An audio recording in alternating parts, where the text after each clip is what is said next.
वो मेरे पापा हैं जिनको गोली लगी है। 5-6 लड़कों के पास बंदूक थी और जिसमें से मेरे को 2 गोली लगी, एक मेरे हाथ में लगी है और एक मेरे पैर में लगी यहाँ पे। नमस्कार, मैं हूं आंचल मित्तल और आप देख रहे हैं तेज तरार, जहां दिखाई जाती है खबरें दिल्ली की। मैं इस वक्त मौजूद हूं दिल्ली के सुदर्शन पार्क इलाके में, जहां से एक अंधाधुंध फायरिंग की जो है घटना सामने आई थी।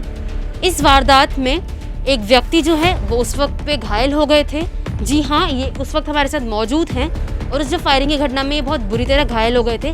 आइए इनसे बात करने की कोशिश करते हैं और जानते हैं कि क्या था पूरा मामला। जी सर, आप अपना नाम बताएं। मेरा नाम अंगद गुप्ता है। जी सर, क्या हुआ था उस समय, कैसे आपको वो गोली लगी?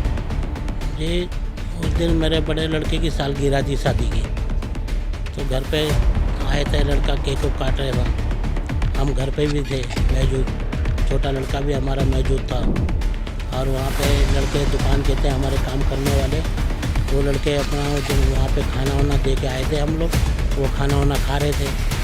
तो उसमें गाड़ी में 5-6 लड़के आते हैं और वहाँ उनकी माँ बहन की गाली देते हैं। फिर माँ बहन की गाली वाली देते हैं तो उसमें वो लड़कों ने फ़ोन किया कि पुनीत भाई ऐसी ऐसी बात है, हमारे को गाली दे रहे हैं यहाँ पे। तो फिर हमारा बड़ा लड़का जाता है, फिर वहाँ पे खड़ा रहता है कि मैं उस टाइम यहीं घर पे ही था मौजूद। फिर हमारा थोड़ी देर के बाद छोटा लड़का भी जाता है, फिर वो भी वहाँ रुक गया। फिर हमारे बड़े बहू ने फ़ोन किया कि पापा जाओ, ये देखो अभी तक आए नहीं घर पे। फिर मैं वहाँ पहुँचता हूँ तो वहाँ पे कोई ऐसी उस टाइम कोई ऐसी बात नहीं थी, सिर्फ लड़के खड़े थे और वो लड़के खड़े थे आराम से और बात कर रहे थे कि अभी तुम गाली क्यों दिए, फ़ोन पे बात कर रहे थे कि क्यों गाली वाली दिया तुमने। तो उतने में थोड़ी देर ऐसे खड़े थे, हम भी खड़े थे, हमको तो लड़के हमारे आपस भेज रहे थे कि जाओ पापा कोई बात नहीं है, ऐसे जाओ कुछ नहीं है। आप उस समय लड़ाई के बीच में गए कि बात में भी सुलझ जाए, लेकिन उन्होंने आपको वापस भेजने की कोशिश की? हाँ, मैं उसमें गया, लेकिन फिर भी मतलब लड़ाई उस टाइम कुछ भी नहीं हो रहा था जब मैं गया। तो वहाँ पे फिर मेरे को वापस भेजने की कोशिश की, लेकिन मैं नहीं आया। मैंने वहाँ पे सोचा कि चलो देखते हैं कि थोड़ी देर तक आएंगे, ठीक है, नहीं तो मैं जाके खुद बात करूँगा। अभी शांत हो जाओ, क्या करना है लड़ाई झगड़ा यहाँ पे, यहाँ रहना है तो। लेकिन वो नहीं माने। मैंने बोला चलो आगे चल के देखता हूँ। थोड़ा सा मेरे पास कूड़ा था हाथ में पन्नी में, मैंने वो फेंका कूड़ा और फिर उसके बाद मैं वहाँ पे खड़ा हो गया। तो इतने में 15-20 लड़कों में 5-6 लड़कों के पास पिस्तौल थी। कितने लड़के थे? 15 से 20? हाँ, 15 से 20 लड़के थे वहाँ पे और वो सारे भागते फायरिंग करते हुए आए, सारे धड़ाधड़। सबके पास बंदूक थी?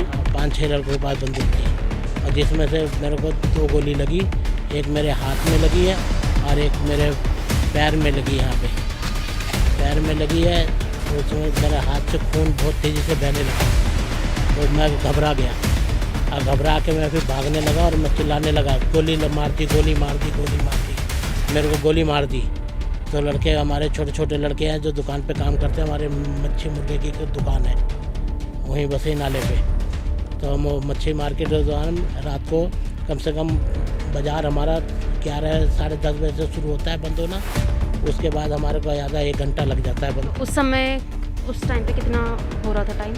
यही 12 साढ़े 12 के बीच में है रात को? हाँ जी, हम खाना खा रहे थे घर पे। अभी फ़ोन आया कि पापा अभी लड़के आए नहीं, तो मैं चला गया तो वो नहीं आए, फिर चला गया मैं वहाँ पे।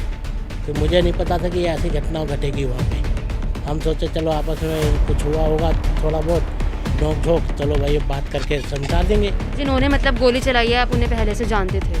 हाँ, सब इधर के ही थे, इलाके के रहने वाले? इलाके के रहने वाले सारे।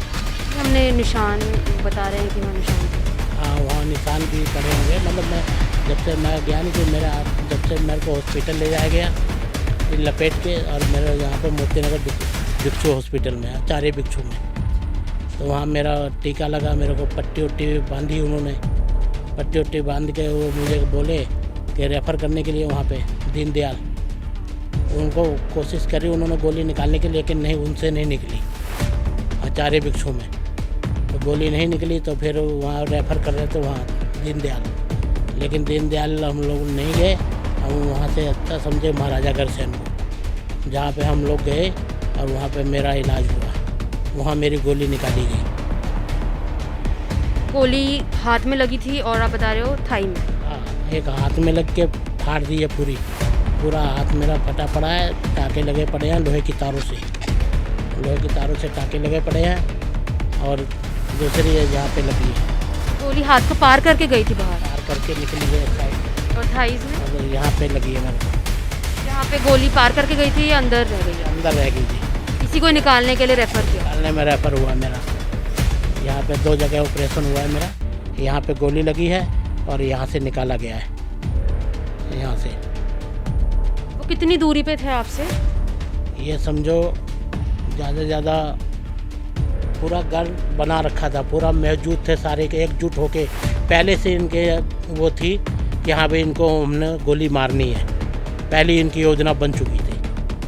और उन 15-20 लोगों के अलावा और कौन से लोग मौजूद थे जो उनके साथ नहीं मिले हुए थे? वो कितने थे? उसमें भी रहे होंगे, अब मैं इतना तो गौर नहीं बता सकता। रात का समय था तो कम ही लोग होंगे। था। और दूसरी बात यह है कि मेरे को जब गोली लग गई तो मैं भाग रहा हूँ, मैं पीछे आगे नहीं देख पाया क्योंकि मेरे हाथ में से खून बह रहा था और मैं संभाल नहीं पाया अपने आप को, बिल्कुल नहीं संभाल। फिर उसके बाद भी वो भागते हुए आए और पथराव करने लगे, डंडे फेंकने लगे, पथराव करने लगे। आपको गोली लगने के बाद भी वो नहीं रुके? नहीं, फिर भी वो पत्थर मारने लगे। आपको बचाने कौन आया? किसने आपका इलाज करवाने अस्पताल लेके गया? इलाज जब 100 नंबर पर हमारे कॉल हुई है तब जाके वो सब भागे हैं। जैसे कि आपने बताया कि जिन लोगों ने आप पर हमला किया है अपने जानते थे, मतलब आपके आस पड़ोस में ही रहते हैं, तो वो किस तरह के लोग थे? वो लोग अवैध काम करते थे, जैसे शराब बेचना, ये सब करना। इसको लेकर भी यहाँ के लोग परेशान होंगे। हाँ, काफ़ी लोग परेशान थे कि ब्लैक में शराब बेचना काम था उनका, ब्लैक करते थे दारू। हाँ। तो इसको लेकर शिकायत करी किसी ने यहाँ पे पुलिस में कि वो लोग ऐसे हैं और इतना गोली भी है उनके पास, गन जैसी चीज़ें हैं?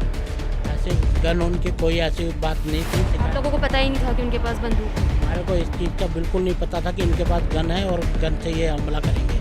इस वक्त आपकी पुलिस से क्या मांग है इस पूरे मामले में? पुलिस से यही मांग है कि जल्द से जल्द इन सबको गिरफ्तार किया जाए और इनको सजा हो। मैं इस वक्त उस जगह पे मौजूद हूँ जहाँ पे वो गोली चली थी। आप जैसे कि देख पा रहे हैं सामने, अगर हम देखें तो वो लोग जो है सामने से आए और जिस शख्स को गोली लगी है वो यहाँ पे खड़े थे और उन्हें सीधा उन्होंने गोली मारी। और उसके निशान हमने देखे थे कि वो शटर पे भी थे और आसपास के जो इलाके हैं गाड़ी पे, वहाँ पे भी हमने वो निशान देखे बुलेट के जो लगे थे। इसी को लेकर हम यहाँ पे जो उस वक्त लोग मौजूद थे उनसे बात करने की कोशिश करते हैं और जानते हैं उनसे कि क्या दृश्य था उस समय। जी सर, गोली चलते समय आप यहीं पे मौजूद थे? मैं यहीं खड़ा था, हम वेट कर रहे थे। वो पहले धमकी दे के आए, धमकी देने के बाद फिर हम उनका वेट करने लगे। वेट करने के बाद जब उनको लगा ना हम वेट कर रहे हैं, हमने उनको बोला गाली कैसे दे के गए हो, तब वो पूरी उनकी गैंग पूरी यहाँ जमा हुई है। फिर यहाँ पे उसके पापा आए थे कूड़ा वूड़ा फेंकने, तो उसके पापा ने यहाँ देखा कि वो सारे खड़े हैं। जब हम एकदम से सामने आए तो उन्होंने फायरिंग चालू कर दी। फायरिंग करते हुए एकदम से वो आ गया तो हम पीछे हटे तो उसके पापा को पाँव में और हाथ में गोली लग गई। तो ये मामला आपसी दुश्मनी का था? आपसे दुश्मनी थोड़ा जलन थी, ऐसे मतलब था, मतलब दुश्मनी तो थी पहले से भी, तो कलपते रहते थे, मौका ढूंढ रहे थे कि मारने का कुछ ना कुछ था इनके मन में। तो उस दिन उन्होंने पहले आप लोगों को उधर जो उनके बेटे को उन्हें गाली दी, उसके बाद वो यहाँ पर खड़े हुए? गाली नहीं, बेटा तो चले गया था, जो लड़के उनको खाना खिलाने के लिए बिठाया था ना, लड़कों को गाली दे के गए वो सारे। खाना खिलाने के लिए क्यों बिठाया था? उनकी सालगिरह थी उसकी। उनके घर में एक फंक्शन था तो लड़कों को अपने जो दुकान पे काम करते हैं तो उसको खाना खिलाने के लिए बिठाया हुआ था, तो बिठा के चले गया था। फिर जब वो पूरी वो गैंग जो आई थी, जो उनमें 4 बंदे बैठे हुए थे, 4 बंदे आए, गाड़ी में से उतरे और सामने दरवाज़ा खोल कर उनको गाली वाली दी। गाली दे के फिर चले गए। जब उन्होंने लड़कों ने फ़ोन करा कि पुनीत भाई ऐसे मतलब गाली दे के गए, तब पुनीत आया। फिर हम सब आए, यहाँ खड़े हुए चौक पे। जब यहाँ आधे पौने घंटे हम खड़े हो गए तो उनको पता लगा कि यहाँ हम खड़े हुए हैं, तो उन्होंने पूरी अपनी केले गैंग बनाई कि यहाँ पूरी सब आके इकट्ठे होते हैं, पिस्टल जो मतलब जमा करी, सब कुछ करा। तब जाके वो एकदम से आए, उन्होंने देखा, फिर एकदम से ताबड़तोड़ एकदम फायरिंग कर दी। उसके पापा यहाँ आगे खड़े थे तो पापा भाग नहीं पाए, हम तो पीछे हट गए, फायरिंग चल रही थी तो उसके पापा भाग नहीं पाए, पापा को उनके पाँव में और हाथ में गोली लग गई। और उस टाइम समय क्या हो रहा था? समय हो रहा था 1 बज रहे थे करीब, दिन के, रात के। जी सर, आप थे उस वक्त? वो मेरे पापा हैं जिनको गोली लगी है। बात ये हुई है कि पहले वो लड़के आए 4 गाड़ी पे, तो लड़के वो पार्टी फैशन है, भाई ने उनको लड़कों को पार्टी दी हुई थी, वो अपना खाना बना खा रहे थे। उसके बाद वो खाना ना खाने के बाद वो 4 बंदे आए गाड़ी से, उतर के गाली देने लग गए कि क्या है तुम्हारा माली, मच्छी कहाँ है, ये कहाँ है, वो कहाँ है। उन्होंने गाली बहस करके वो चले गए। फिर लड़कों ने भाई को फ़ोन किया कि भाई ऐसी ऐसी बात है, वो आए हैं गाली वाली देके चले गए हैं। तो हम आए हैं, मैं भी आया हूँ, भाई आया है, तो हमारे पीछे से हमारे फादर भी आ गए हैं। तो उसके बाद उन्होंने फ़ोन पे आधा घंटा पौना घंटा गाली बहस हुई है कि हम भाई यहाँ पे खड़े आ जाओ भैया। हमें नहीं पता था कि वो सारे बंदूक लेके आएंगे, हमें इतना नॉलेज नहीं थी। जब वो हमारे पापा यहाँ पे कूड़ा फेंकने गए हैं तो वहाँ से वो चलाते चलाते भागते हुए आए हैं और अंधाधुंध फायरिंग की है उन्होंने, किसी को भी लग सकती थी। हम सब भी भागे हैं बहुत, अपनी जान बचा के। परिवारों में दुश्मनी किस बात की थी? दुश्मनी कुछ नहीं थी मैडम, सब अपने एक ही थे पहले तो। अब उनकी क्या पता उनके मन में क्या बात चल रही थी कि हम तरक्की कर रहे हैं, कि कैसे कर रहे हैं, आगे पहुँच रहे हैं, वो ही जाने। भी उन शख्स से बात करी जिन्हें गोली लगी थी और वहाँ मौजूद जो लोग थे उनसे भी हमने बात की और उन सब से बात करके हमने यही जाना कि जो ये घटना हुई है ये बहुत ही खतरनाक थी और ये रात के समय हुई है। रात को उस वक्त 12:30 बज रहे थे तब ये घटना हुई थी और यहाँ के लोगों की सीधी सीधी यही मांग है कि इस इलाके को पुलिस द्वारा और सुरक्षित बनाया जाना चाहिए, क्योंकि यहाँ पर आए दिन ऐसी घटनाएं जो हैं वो घटने का डर लगा रहता है लोगों को। और अब जो है ये एक घटना घट गई है जिसमें 12 से लेकर 15 लोग जो थे वो मौजूद थे जिन्होंने इकट्ठे फायरिंग करी है। और इन्होंने हमें ये भी बताया कि फायरिंग जो है वो कम से कम 5-6 लोगों ने इकट्ठे करी है। ये नहीं कि सिर्फ एक के पास बंदूक थी, 5 से 6 लोगों के पास जो है वो बंदूक थी। तो ये जो घटना है ये बहुत बड़ी हो जाती है और इस मामले में इन्होंने बताया कि इस इलाके के निगम पार्षद और विधायक ने भी कोई अभी तक जो है कार्रवाई नहीं की, ना इनसे मिलने आए, ना इस इलाके की जो है वो मुआयना करा। कितना सेफ है ये इलाका, इस चीज़ का किसी को कोई अंदाज़ा नहीं है। हालांकि वहाँ पे CCTV कैमरा थे और पुलिस ने उसी हिसाब से जो है वो 2 से 3 जो आरोपी हैं वो पकड़े गए हैं, वो उसी बुनियाद पे पकड़े गए हैं क्योंकि वहाँ पे CCTV कैमरा मौजूद थे। लेकिन अभी भी जो है काफ़ी लोग पकड़ने बाकी हैं। अब देखना बाकी ये होगा कि कब जो है वो लोग पकड़े जाएंगे और कब जो है इनको इंसाफ मिलेगा। कैमरा पर्सन अशोक के साथ मैं आंचल मित्तल, तेज तरार न्यूज़, दिल्ली। 5-6 लड़कों के पास बंदूक थी और जिसमें से मेरे को 2 गोली लगी, एक मेरे हाथ में लगी है और एक मेरे पैर में लगी यहाँ पे। अगर आपको हमारी ये वीडियो पसंद आई हो तो इसे लाइक एंड शेयर करना ना भूलें। साथ ही हमारे चैनल को जरूर सब्सक्राइब करें। इसके साथ ही बेल आइकन भी जरूर दबाएं जिससे दिल्ली से जुड़ी तमाम खबरों की नोटिफिकेशन सबसे पहले आप तक पहुंचे।